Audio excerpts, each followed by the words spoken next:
Hello, everybody, and welcome to another exciting episode of Probably Next Week on Raw. I'm Bryon, and once again joined by a man who does not like working himself into a shoot. Mike, say hi, Mike. I don't know. I got nothing. Honestly, I gotta shout out. Triple H this week, man. Like he really came through and gave me the week off. I appreciate it because, as you'll see, I think that this is the first week where we've had basically everything already announced for the show, which is Hell kind of yeah. nuts. Which is nuts. I've never seen a Raw show where they have almost everything announced in advance. Maybe like a go home show. They usually have a lot announced for it, but this isn't a go home show. This is like a week before the go home show. So Yeah. I don't know what's happening over there. Is there a shakeup happening? Is there some sort of, I don't know, do these writers need a week off or something and they're just like dumping it all on one night? I don't know. But yeah, like Mike said, thank God for the writers to, or I guess Trips, to get us a card. So this is now a prediction show. This is no longer a, I guess I would call it a predictive booking show. I guess. I mean, it's kind of or speculative booking. I don't know how you want to call it, but it's now a prediction show. So we're predicting a bunch of announcements, and since you've already known the rules, but in case you don't, here are the rules. But these don't apply because most of it is already announced, and well, we're gonna tell you our predictions for this episode because of that. And then we are gonna watch Monday Night Raw, and then we're gonna tally up our points based on our predictions, I guess. And we are going to do that based on the scoring system, and then we will tell you what happened with our predictions and how many points we have, and we predict the next episode after that. So, anyway, let's get to it. Here's what's the scores. Here's what the scores are, I should say, for last week. Not a great week for both of us because again, we booked it before Evolution. So, yeah, yeah. Not that great. 1.5 for me. we were trying to book like two shows at once, which was really tough. You know, like Yeah. I had Rhea winning the title. Like no one really expected Naomi to come out and cash in on Rhea. So yeah, I Yeah. gave myself 0.5 because of the Gunther promo, and that was literally all I got last week. Yeah, I got a 1.5 because of the Gunther promo, and I think there was one other thing that I got a CM point Punk 5 won on. the CM Punk. CM Punk won, yeah. Yeah. Okay. So Which let's. Yeah. which LA Knight continues to be a premium jobber, unfortunately, man. His day will come. Like it didn't happen at the Rumble. Didn't happen. Didn't No. happen at Money in the Bank. It didn't happen in this gauntlet match. Like, when's it gonna happen? I don't know. Could it be next year? Could it be, I don't know, somewhere in the future? And for the meantime, I guess we're just gonna have to copium until it happens. But anyway, here's what's announced for this week. We got a lot. Roman Reigns, Becky Lynch, CM Punk, Rusev versus Sheamus, LWO versus Creed Brothers versus The New Day in a triple threat #1 contendership match for the Tag Team Championship. I'm guessing at SummerSlam. Sami Zayn versus Karrion Kross. And so let's get to it. Let's book this thing based on these announcements. Get to my version of the show. Starting off with Roman Reigns. He heads to the ring in 10 minutes, somehow longer than Jey Uso's entrance, which I will remind you continues with him signaling the cameraman, or to the cameraman, to play his theme song again so he can yeet with the crowd one more time. Still longer than that. But anyway, Roman Reigns heads to the ring. He talks about why he decided to show up. Says that Seth Rollins is a cancer, I guess, and his faction is running amok. He cannot have that.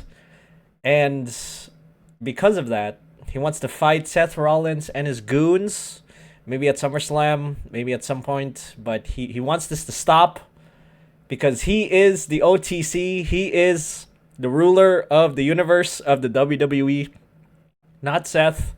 So he wants to fight Seth Rollins and his goons.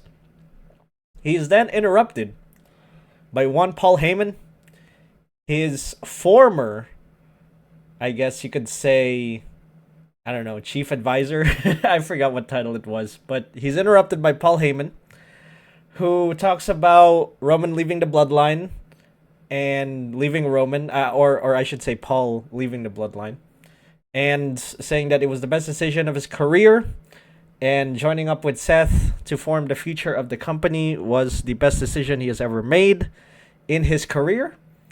And he says that Seth is what's best for business. It is what's best, I should say, for the future of the WWE. However, if Roman wants to fight Seth and his faction, he will get it if he fights Braun Breaker first and Roman accepts, and that will be the main event for the evening, I think. It's going to be Roman Reigns versus Braun Breaker in your main event tonight, probably. Who knows? So we move on from that to Sheamus versus Rusev. And I also believe in 50-50 booking. So I'm going to have Sheamus win by pinfall. However, it's going to be like a roll-up or something, with intervention from Alpha Academy, I guess. And that will lead to a tiebreaker match at SummerSlam between Sheamus and Rusev. Maybe in the no DQ match. I don't know. But there's going to be a tiebreaker there between the two. It's probably going to be, as Sheamus says, a banger. And we move on from that to Lyra and Becky. Lyra comes in, talks about her match against Becky Lynch at SummerSlam and the fact that she wants to get Becky's title back. And then Becky comes out, says that she is tired. She is tired of fighting Lyra over and over again. She wants someone new. She wants the best of what the women's division has to offer. And so she offers Lyra a stipulation for SummerSlam. In this match, the Intercontinental Championship for the women, if Lyra loses, she is never going to challenge for the Women's Intercontinental Championship ever again, as long as it's on Becky Lynch's waist. And if that's if Becky Lynch wins, right? If Lyra wins, she gets the title, and that's it. So that's the sort of stipulation for the match at SummerSlam. And Lyra is like, you know what? This is going to be the last chance that I have. I might as well take it. And this chance will result in me getting the title back. And she accepts. And that's the stipulation for their match at SummerSlam. Unless Becky does something stupid and makes it a street fight or something. But anyway, we're going to move on from that to the triple threat for the Tag Team Championships as the New Day take on LWO and the Creed Brothers. Shockingly, I'm going to have the Creed Brothers win with pinfall, or by pinfall, with intervention by, what is it? El Grande Americano, or as some people, like Mike, would like to say, Ludwig Kaiser. That is still not yet. Clearly Ludwig Kaiser, man. Like it's clearly Ludwig Kaiser. They said it on air last week. It's clearly Ludwig. I mean, stop balding, man. It's him. What if they do a swerve where someone else is in the El Grande Americano mask and not Ludwig? Like they could get. That'd be funny. That would be funny. That would be funny. But they still kept the. They still kept Ludwig Kaiser as El Grande Americano in their roster list. That would be funny. But We're gonna have Creed Brothers win. The New Day, I'm sorry, but the New Day as heels do not work. They don't work. And LWO can, I don't know, fight the New Day or something. I do not believe that they will. They will be the ones to take it off of the Judgment Day. So it's probably gonna be the Creed Brothers. And why not? Why not the Creed Brothers? And we move on from that to CM Punk.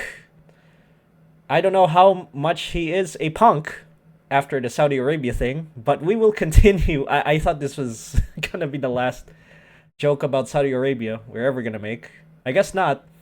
We are still holding on to that. CM Punk enters the ring, talks about the match against Gunther at SummerSlam, and says that he is not like Goldberg. He is not aging. He's not old.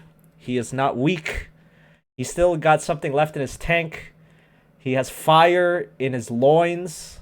I don't know why I wrote that in there. But he still has something left to give. And he's going to fight for the fans. He's going to bring the title to the fans, is what CM Punk is going to say. Because he is a people person, I suppose. That's when we have Gunther come out. Says that CM Punk is more like Goldberg than Punk would like to admit. And that he is going to enjoy beating up Punk at SummerSlam. He's going to say that CM Punk is like Goldberg, a one-trick pony, both at the mic and in ring. And Punk says he's getting the title back no matter how beat up he's going to be. No matter if he's getting more beat up than Goldberg was. He is going to get back the title and bring it to the fans. And to close the segment, we are going to have Paul Heyman come out with the Money in the Bank briefcase, just to tease the fact that Seth Rollins might be cashing in on this match. And we're going to move on from that to Sami Zayn versus Karrion Kross. And much like the earlier match, I'm going to have Karrion Kross win by pinfall because, one, he needs it more than Sami Zayn. And number two is to set up the tiebreaker match at SummerSlam for this to end. This feud to end. And I think Karrion Kross should go over in this feud against Sami Zayn. And unfortunately, that's not happening, but I digress. But I don't know if this last match between the two is going to be a no DQ match. With the amount of no DQs we've already had. I mean, we already have the street fight. And then we've already have the steel cage match. I don't know how many more no DQ matches they're going to have over there at SummerSlam. But I think this deserves a no DQ stipulation. But who knows? It could just be a regular match between the two. But gonna have Karrion Kross win by pinfall. And the match is announced at SummerSlam to settle the score on this feud. Because we need a tiebreaker. And we move on from that to our main event. Or at least what I think is going to be the main event. Roman Reigns versus Braun Breaker. And obviously, gonna have Roman Reigns win by pinfall. And Bronson Reed attacks Roman after the match. And then we get Jey Uso music, day one-ish. Jey Uso comes out, yeets both of them. And Roman Reigns is just on top with Jey Uso. As Jey Uso tries to help Roman Reigns up. And that's how the show goes off the air. Any questions? So you're really burning Roman Reigns versus Braun Breaker on this Raw and not saving it for SummerSlam? I think it's going to be Roman Reigns versus Seth Rollins. I think that's going to be their plan. And they're probably going to have it on Saturday. So but Seth between is going to be out for a while, though. Is he? I mean, I've been not to be a conspiracy nut, but I've been reading posts saying that Seth Rollins' injury is a work. Yes. There are some people that are saying that his injury is a work. Okay, but like, and that it's not. Did you actually see the footage of the injury? My guy. People. Okay, so people are saying that his injury might not be as severe as we think it is. Okay, so he was And injured, but maybe he tweaked yeah, it, and they're playing it up to make it seem more serious than yes, it is. yes, For that's okay, what. okay, Yeah, that's what they're saying. It's okay. more severe than what it actually is, or they're playing it up as more severe than it actually is. I see. So, I think they're still. I think they're still gonna do it. Roman Reigns versus Seth Rollins because that's the original plan anyway, and I think from now until then, it's just gonna show up and try to get Seth's peeps, Braun first, and then Bronson, and then we build up to Roman versus Seth on the go home show. And yeah, I mean we have like 3 weeks to go before SummerSlam, so or 2 weeks. 2 weeks. I don't know. We have Two this week weeks. and next week. All right. Okay. So yeah, Bronson Reed next week, and then whatever. Seth versus Roman, per Paul Heyman's request, I guess. I don't know, but yeah. Any other questions? No. All I right, hope Karrion Cross wins. that's true. Yes, he needs it more than Sammy. Please, please, Trips, please do it. Anyway, moving on to your card. Starting off My with card.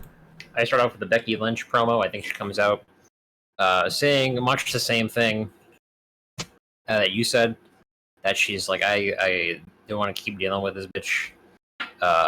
And Lyra comes out and continues her tirade from last time, calling her fake. You know, she's actually ashamed of her because she did so much for women, yada yada, whatever, whatever. And this leads to the match becoming a last woman standing match at SummerSlam, and then both of them are attacked by Bayley, which I think is going to be a red herring for her to possibly turn heel and interfere at the match at SummerSlam, which will probably not happen. okay, so you're saying it's not gonna be like a triple threat match, No. or okay, all right, that's right, because it's not gonna be a triple threat anyway. Okay, you mean Bailey interferes on behalf of Lyra? She attacks both of them, so they make it vague. They don't know she's going to interfere on Oh, behalf. oh, you don't. So we don't know where her loyalties lie. Yes, Okay, I see. Yes.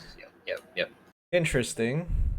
I will say though, if the stipulation is it's gonna be a last woman standing match, it does make sense. Now that I think about it, it makes more sense than my stipulation. But who knows? I mean, who would just come out and make a title fight, a street fight? Like, who would do that? You know, that's a really stupid idea. It's really dumb. Is it a certain superstar known for having adrenaline in his soul? Who knows? I both of us were so confused when you said that. You're like, why? Why? Like it's Cody Rhodes versus John Cena. Why do you need a stipulation? What? I guess it's to make Okay. it more extreme, much better. This is their idea I to make it guess. better than the first match. But you usually reserve the street fight for like a lower card feud that needs a little oomph, you know, it needs a little spice.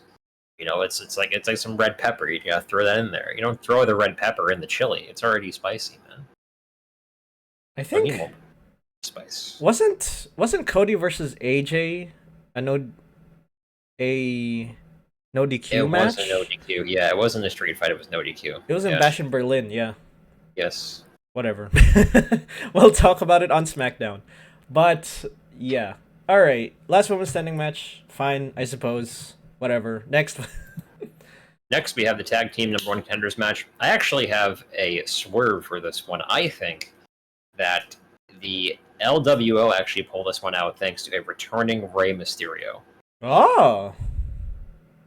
You think The Rey reason I returned? have this, I think he returns because what happens, I think, somewhere on the beginning of the show, basically, one of the LWO members is out of action, whether he gets taken out by the New Day, taken out by the Creed brothers.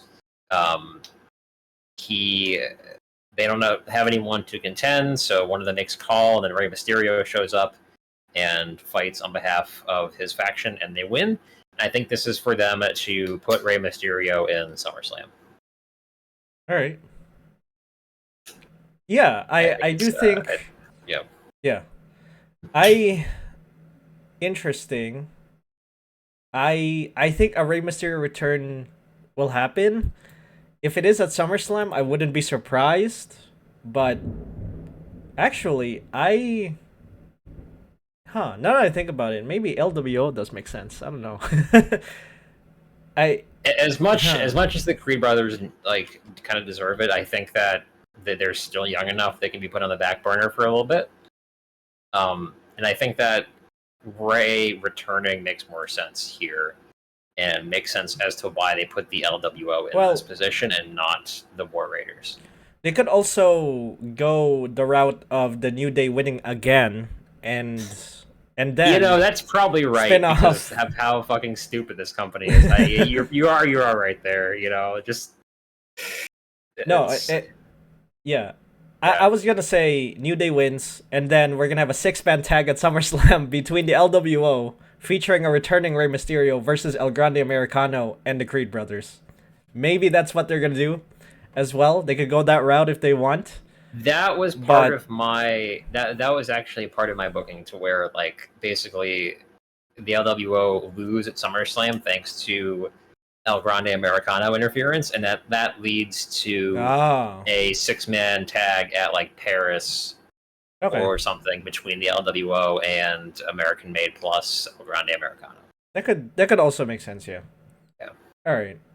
Well, anyway, there's not a lot of tag teams on Raw anyway, so as we've pointed out many times. Moving on. Yes. We have the CM Punk promo.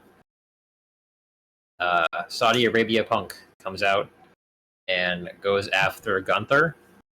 He makes some general remarks about his prior work as ring conf, being a little shithead as he is. He calls Gunther out for basically just being a big tubby Austrian guy, and that doesn't really know what it's like to go up against a real threat like CM Punk.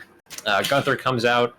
Gunther calls him washed up, calls him a fake MMA fighter, and a brawl ensues in the ring that is broken up by security. Okay. Are you saying CM Punk starts this by punching Gunther? Yes. All right. Wow. He gets offended by being called a fake MMA fighter. Gunther probably also makes some vague reference to CM Punk being a sellout for Saudi Arabia. Oh yeah, yeah. Add a little bit extra heat. Yes. Yeah. For sure. All right. Do you think Punk takes it off of Gunther? Are we gonna have the Summer of Punk? Yes. Oh, okay. Well, there you have it. I think you need to give it to him. I think you do, because this whole debacle of him returning, not debacle, but this whole thing of him returning was he wants to come and he wants to make money. And the way you make money is you become the champion, and I think that he needs it because that can give Seth Rollins, if Seth Rollins isn't as hurt as we thought he was, that gives Seth Rollins some more. Yeah. Well, you also make money by going to Saudi, but you never talk about that. That's true. Yes. On the account that it will have something else happen to your hands. What would the residue and all from those money bucks? All right. Anyway, let's move on to Rusev. Oh, okay. Rusev versus Sheamus. I agree with you. 50-50 booking. Sheamus wins this via pinfall thanks to a bro kick. This leads to either like a I don't know, best like 2 out of 3 pinfalls, or a no DQ, or maybe even like TLC match. This leads to some stipulation at SummerSlam. I think a 2 out of 3 falls match between the two would be pretty cool. I think that fits them both, honestly. But yeah, who wins this feud, Mike? Who do you think wins this feud? Who goes over at SummerSlam? I think it's got to be Rusev. I mean, as much as Sheamus, as much as Sheamus deserves it, I think Rusev needs a push back up to the top of the card to be a potential threat for whoever is the world heavyweight or the IC title holder. All right, it makes sense.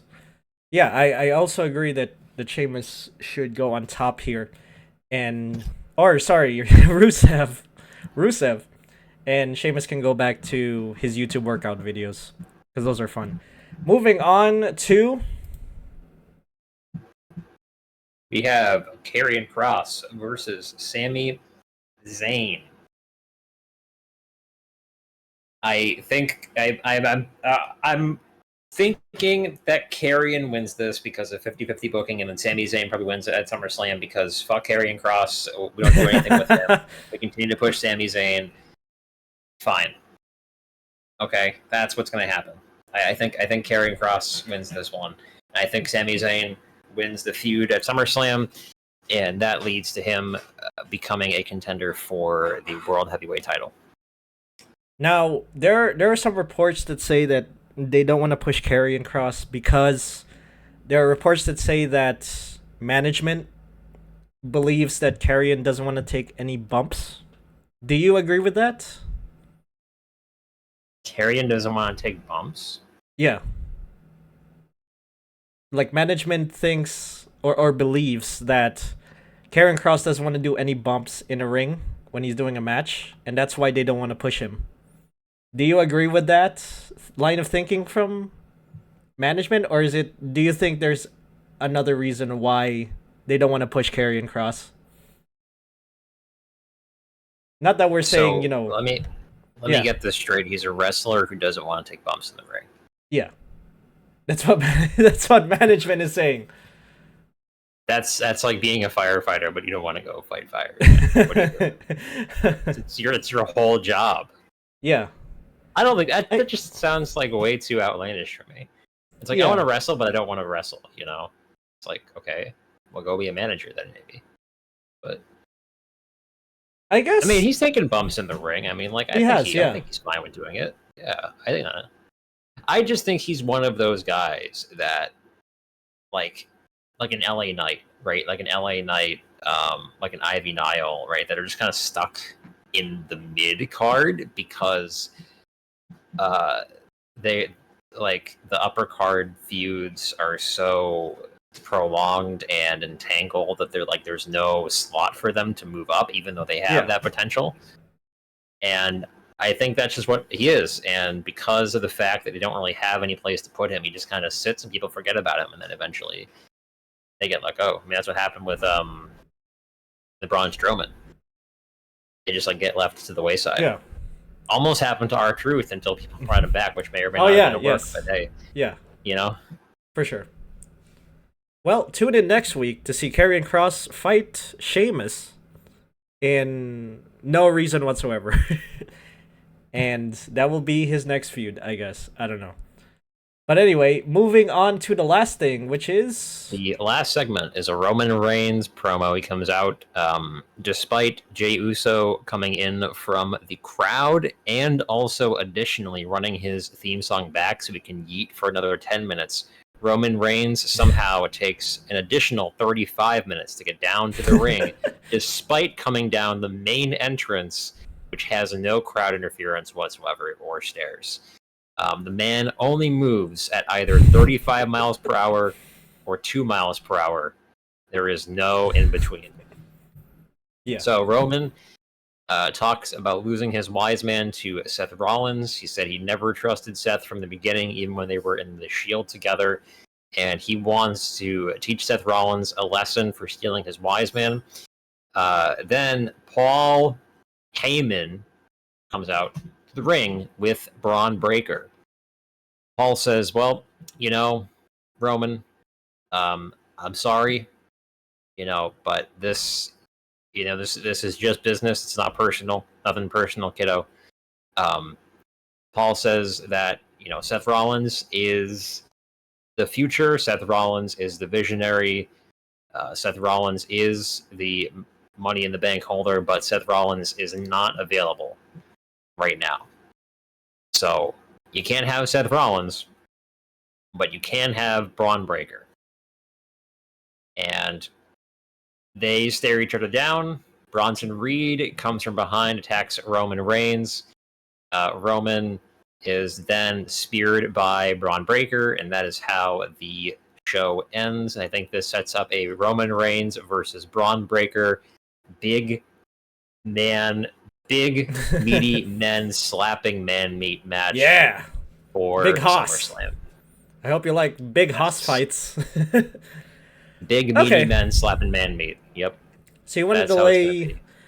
So you want to delay this Roman Seth thing until like after Survivor Series? Because I think Survivor Series War Games is when they're definitely gonna put Roman Reigns, Sami Zayn, Jey Uso, like all the guys against Seth's faction. Yes, I think Seth's faction needs a fourth man, and I don't know who that is. Yeah. I mean, maybe it's Logan Paul, maybe it's Drew McIntyre. I really think it should be Drew McIntyre.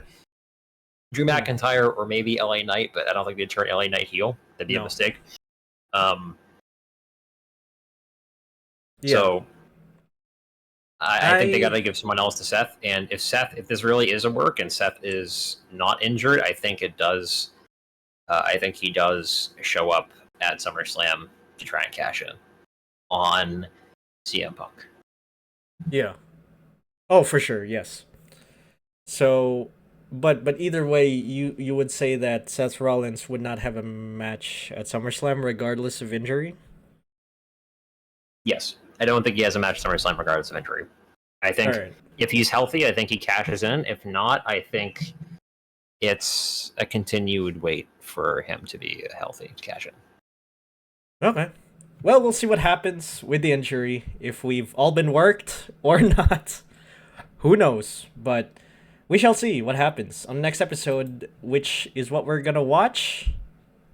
And we're going to give you our points and what we thought happened, I guess. I don't know. I don't know what the show is anymore. Is it a prediction show? Is it a booking show? I don't even know anymore.